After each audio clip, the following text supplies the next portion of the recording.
பூஞ்சோலை மாணவர்கள் அனைவருக்கும் வணக்கம். இன்னைக்கு 6 டிசம்பர் 7 டிசம்பர் சனிக்கிழமை ஞாயிற்றுக்கிழமை 2 நாளுக்குரிய நியூஸ் பேப்பர் பார்க்க போகிறோம்ப்பா. ஸோ ஹெட்லைன் என்னன்னு சொல்லி பார்த்தீங்கன்னா, இந்தியா ரஷ்யா 5 ஆண்டு பொருளாதார ஒப்பந்தம் அப்படின்னு சொல்லி கொடுத்துருக்காங்க. ஆக்சுவலாக என்னன்னா, இந்த 23வது இந்திய ரஷ்யா மாநாடு டெல்லியில் நடைபெற்றுச்சு.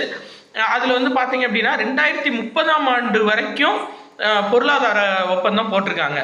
இதில் மெயினாக பார்க்க வேண்டியது, இப்போது ரஷ்யாவோட தயாரிப்பு நம்ம இந்தியா வாங்கிட்டோம். ஃபார் எக்ஸாம்பிள் சொல்கிறேன், அந்த ரஷ்யாவோட பொருள் நம்ம இந்தியாவில் வாங்கிட்டோம். அப்போது அதை வந்து இப்போ சர்வீஸ் பண்ண வேண்டியது வருது, இல்லாட்டி எக்ஸ்ட்ரா உதிரி பாகங்கள் பொருத்த வேண்டியது வருது. வன்பொருள்னு கொடுத்துருக்காங்க, அதுக்கான ஹார்ட்வேர்ஸ். சரியா? அப்போ அது வந்து ரஷ்யாக்கிட்டேருந்து இறக்குமதி பண்ணிகிட்ருக்கோம். அப்போ இந்தியா வந்து அதிகமான இறக்குமதி வந்து ரஷ்யாட்டேருந்து பண்ணுறதுனால இந்தியாவோட பொருளாதாரம் கொஞ்சம் டவுன் ஆகுது. அதனால என்ன பண்ணியிருக்காங்க அப்படின்னா, ரஷ்யாக்கிட்டேருந்து பொருளை மொத்தமாக நம்ம வாங்கிடுறது, ஆனால் அந்த ஹார்ட்வேர் எல்லாமே நம்ம இந்தியாவிலே தயாரிக்கிறதுக்கான ஒப்பந்தம் போட்டிருக்காங்க. சரியா? அதுதான் ரொம்ப மெயின். அப்போது இந்தியாவோட உள்நாட்டு உற்பத்தி, உள்நாட்டு தயாரிப்பு அதிகமாகும், இங்கே நிறையா பேர்த்துக்கு வேலை வாய்ப்பு கிடைக்கும், இறக்குமதி குறையும். இது ஒன்று. ப்ளஸ் இந்தியாவோட பொருட்கள் நிறையா ரஷ்யாவுக்கு வந்து ஏற்றுமதி பண்ணுறதுக்கு ஒத்துக்கிட்டாங்க, ரஷ்யா ஒத்துக்கிட்டாங்க. அதாவது இப்போ அந்த 50% வரி போட்டாங்கல்ல அமெரிக்கா, மெயினாக ரஷ்யாக்கிட்ட இருந்து நம்ம க்ரூட் ஆயில் வாங்குறோன்றதுக்காக தான், கச்சா எண்ணெய் வாங்குறோன்றதுக்காக தான் அந்த இது போட்டாங்க. ஸோ அது எவ்வளோ பாதிப்பாகுதோ அதுக்கு தகுந்து ரஷ்யாவில் நாங்கள் இந்திய பொருளை வாங்கிக்கிறோம் அப்படின்னு சொல்லிட்டாங்க. இது 5 ஆண்டுகளுக்கான ஒரு மிகப்பெரிய ஒப்பந்தம்.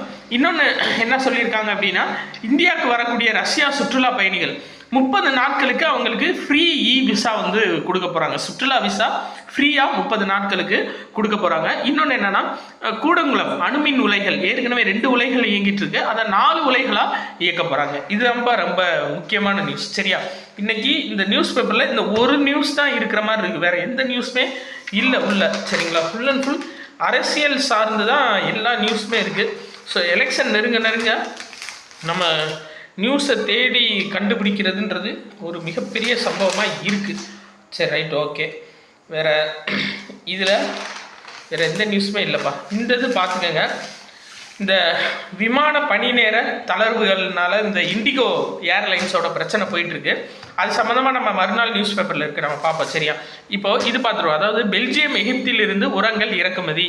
சீனா என்ன பண்ணிட்டாங்க அப்படின்னா, அதாவது நேனோ உரங்கள் அப்படின்னு சொல்லிட்டு சொல்கிறாங்க. நேனோ உரங்கள்னால் என்னென்னா, எளிதில் கரையக்கூடிய உரங்கள். இப்போது ஒரு உரத்தை வந்து தூவுறோம், ஒரு உரத்தை செடிகளுக்கு போடுறோம் அப்படின்னா அது சீக்கிரமாக கரைஞ்சு அந்த செடிகளுக்கு போய் சேரணும். அதுதான் என்ன அப்படின்னா நேனோ யூரிக் உரங்கள் அப்படின்னு சொல்லிட்டு சொல்லுவாங்க.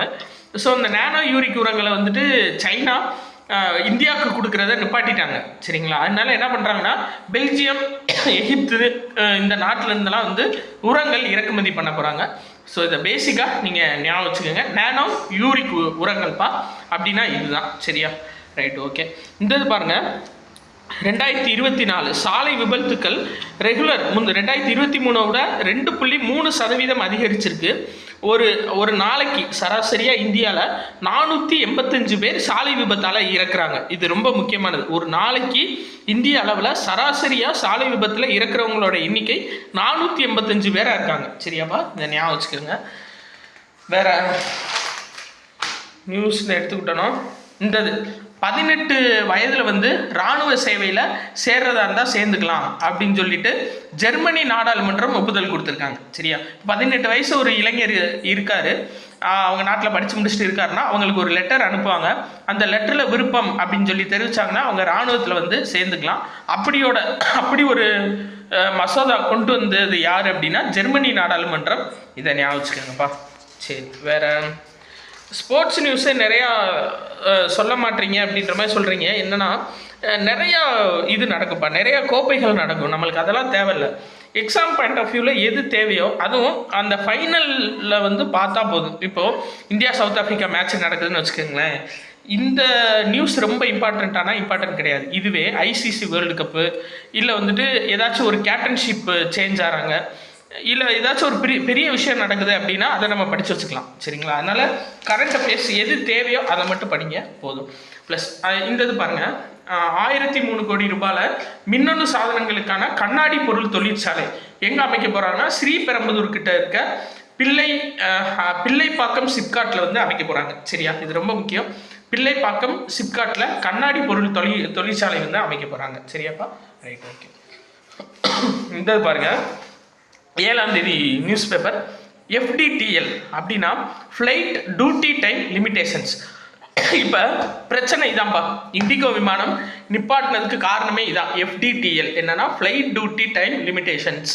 அதாவது என்ன சொல்லுது அப்படின்னா, இந்த லிமிடேஷன் படி 8 மணி நேரம் ஒரு விமானிக்கு டியூட்டி கொடுக்கணும். அடுத்து 8 மணி நேரம் அவங்க ரெஸ்ட்டில் இருக்கணும். அடுத்த 8 மணி நேரம் அவங்க சொந்த வேலையை பார்த்துக்கலாம். அதுக்கப்புறம் அவங்களுக்கு மறுபடியும் டியூட்டி கொடுக்கணும். அப்போ ஒரு நாளைக்கு சராசரியாக 8 மணி நேரம் அப்படின்ற கணக்கு இருந்துட்டு வருது. இதுக்கு முன்னாடி என்ன சொல்லியிருக்காங்க அப்படின்னா, ஒரு வாரத்துக்கு 48 மணி நேரம் அவங்களுக்கு ரெஸ்ட் அவர் கொடுக்கலாம். அந்த 48 மணி நேரத்தை அவங்க அதாவது தொடர்ச்சியாக ஓட்டிட்டு இந்த 48 மணி நேரம் எக்ஸ்ட்ரா லீவாக எடுத்துக்கலாம். ஆனால் அப்படி இருக்கக்கூடாது. ஒரு நாளைக்கு ஒரு விமானி 8 மணி நேரம் ரெஸ்ட் எடுத்ததுக்கு அப்புறம் தான் இதுக்கு வரணும்னு சொல்லிட்டாங்க. ஸோ இப்போ இண்டிகோ என்ன செஞ்சுட்டாங்க அப்படின்னா, நாங்கள் 8 மணி நேரம் டியூட்டி லீவு கொடுத்துட்டு, அதாவது 8 மணி நேரம் ஃப்ரீ டைம் கொடுத்துட்டு நாங்கள் ஓட்ட வர சொல்கிறோம், நீங்கள் சொன்ன மாதிரியே செஞ்சுக்கிறோம். ஆனால் எங்கிட்ட விமானிகள் இல்லை, அவங்க எப்போ வர்றாங்களோ அப்போ வந்து வண்டி எடுக்கட்டும், அது வரையும் நிற்கட்டும் பஸ் ஸ்டாண்ட்லன்ற மாதிரி சொல்லி விட்டாங்க. இப்போ அதுதான் பிரச்சனை.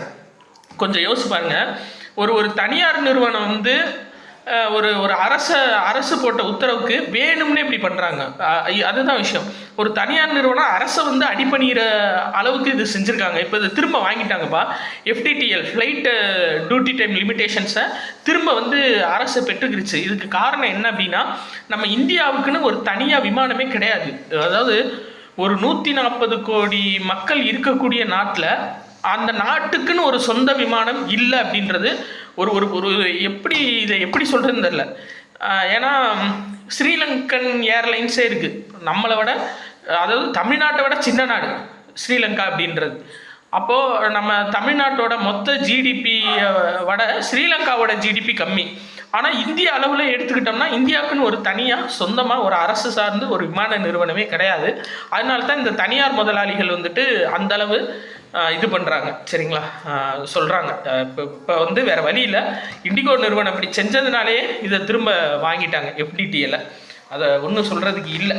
நம்ம இது சார்ந்து பேசணும் அப்படின்னா அடுத்து அரசியல் நியூஸாக போயிடும். அதனால் நம்ம அடுத்து கரண்ட் அஃபேர்ஸ் ஓரியன்டாக போயிடலாம். ரைட்.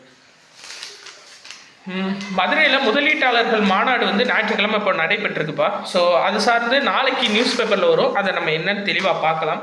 என்னென்ன முதலீடு மதுரையை ஒட்டி வரப்போகுது அப்படின்னு பார்க்கலாம். இந்த பாருங்கள், காஞ்சிபுரத்தில் வந்து இந்தியாவிலே மிகப்பெரிய புற்றுநோய் மருத்துவமனை வைக்க போகிறாங்க. ஸோ அதை ஞாபகம் வச்சுக்கோங்க. 770 படுக்கைகளோட இந்தியாவோட மிகப்பெரிய புற்றுநோய் மருத்துவமனை எங்கே அமைக்க போகிறாங்க அப்படின்னா காஞ்சிபுரம் மாவட்டம். ஸோ அது ரொம்ப முக்கியமானது, ஞாபகம் வச்சுக்கோங்கப்பா. அடுத்து அம்பேத்கர் நினைவு தினம், 69வது நினைவு தினம், அது சார்ந்த இன்ஃபர்மேஷன் கொடுத்துருக்காங்க. இதில் ஒன்று எக்ஸாம் பாயிண்ட் ஆஃப் வியூவில் முக்கியம் என்ன அப்படின்னா, 1990 அம்பேத்கர் அவருக்கு வந்துட்டு பார்த்தீங்க அப்படின்னா பாரத ரத்னா விருது கொடுக்கப்பட்டுச்சு. இதுதான் இதில் முக்கியமானது. அடுத்தது இந்த ஆப்ரேஷன் சாகர் பந்து அது சார்ந்து கொடுத்துருக்காங்க. இலங்கைக்கு நிவாரண உதவி கொடுக்கக்கூடிய இது ஆப்ரேஷன் சாகர் பந்து அப்படின்றது அந்த இது கொடுத்துருக்காங்க. வேறு எக்ஸாம் பாயிண்ட் ஆஃப் வியூவில் எதுவும் இல்லைப்பா, ஃபுல் அண்ட் ஃபுல் அரசியல் தான். இந்த பாருங்கள், உலகக்கோப்பை கேரம் போட்டி எங்கே நடைபெற்றுச்சு அப்படின்னா மாலத்தீவோட தலைநகர் மாலேயில் நடைபெற்றுச்சு. ரொம்ப முக்கியமாக மாலத்தீவு தலைநகர் மாலேயில் உலகக்கோப்பை கேரம் போட்டி நடைபெற்றிருக்கு. அதில் இந்தியா தான் சாம்பியன் பட்டம் வென்றிருக்காங்க. முதல் இடத்துல இந்தியா, 2வது இடம் இலங்கை, 3வது இடம் வங்கதேசம் வந்து வாங்கியிருக்காங்க. சரி, அது ரொம்ப முக்கியம். இதில் தமிழ்நாட்டை சேர்ந்த தமிழக வீராங்கனைகள் கீர்த்தனா, மித்ரா, காசிமா இவங்கெல்லாம் வந்து இது பண்ணியிருக்காங்க. இதில் பாருங்கள், ஒற்றையர் பிரிவில் கீர்த்தனா அவங்க வந்து உலக சாம்பியன் பட்டம் வென்றிருக்காங்கப்பா உலகக்கோப்பையில். நல்லா ஞாபகம் வச்சுக்கோங்க. என்ன அப்படின்னா கேரம் உலகக்கோப்பை கேரம் போட்டியில் தமிழக வீராங்கனை கீர்த்தனா, நல்லா ஞாபகம் வச்சுக்கோங்க, உலக சாம்பியன் பட்டம் வென்றிருக்காங்க. ரெட்டையர் பிரிவில் கீர்த்தனாவும் காஜல் குமாரியும் ஜெயிச்சிருக்காங்க. ஆடவர் பிரிவில் பார்த்தீங்கன்னா தமிழக வீரர் அப்துல் ஆசிப் அவர் பட்டம் வென்றிருக்காரு. எதுனா ஸ்விஸ் லீக் அப்படின்னு ஒரு பிரிவு இருக்குது. அதில் வந்து கேரத்தில் தமிழ்நாடோட வீரர் அப்துல் ஆசிப் பட்டம் வென்றிருக்காரு. அதுக்கடுத்து இந்த ரெட்டையர் பிரிவு எடுத்துக்கிட்டீங்க அப்படின்னா கே சீனிவாஸ், அபிஜித் அவங்க தங்கம் வென்றிருக்காங்க. பிரசாப் சந்திப்பினை அவங்க வெள்ளி வென்றிருக்காங்க. சரியா?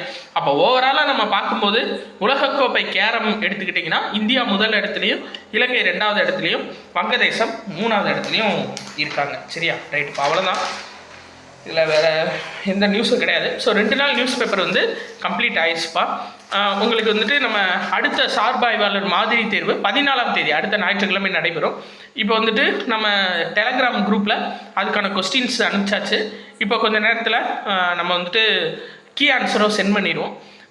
அதை பார்த்துக்கங்க என்ன அப்படின்னு சொல்லிட்டு. ப்ளஸ் இன்றைக்கி நம்ம அந்த டெஸ்ட் பேட்ச் குரூப் 2 பேஸ் பண்ணி டெஸ்ட் பேட்சஸ்க்கான ஷெட்யூல் வந்து இன்றைக்கி நம்ம வெளியிடுறோம்ப்பா. நன்றி.